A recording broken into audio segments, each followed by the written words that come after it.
Just hurt your back, and we talked about in another video the things that you should do, but equally important is the things that you should avoid. And I know there's a ton of information out there on the internet, but from 15 years of clinical experience, I want to share with you the most common things that people do that make them worse.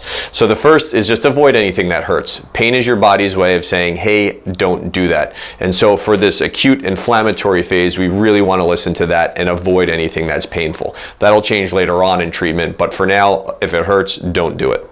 Another thing, bending forward. Again, as we bend forward, it puts a lot of compression on our spine, so our already damaged tissues will at worst get worse, and at the very least stay damaged and slow our healing process.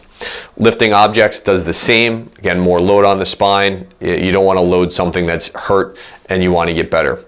Also, it should go without saying that avoiding high intensity workouts is just not in the cards right now. So really, we don't want you moving quickly. We don't want you moving under load. You've earned a little bit of time off with this right now. Sitting is another big issue. Again, when we go from standing to sitting, there's 3 times more load on our discs. So as we start to sit and we load those tissues, it's going to prevent it from healing. And there is a time component to that. So the longer and more you sit throughout the day, the slower you're going to heal and the more you're risking more damage.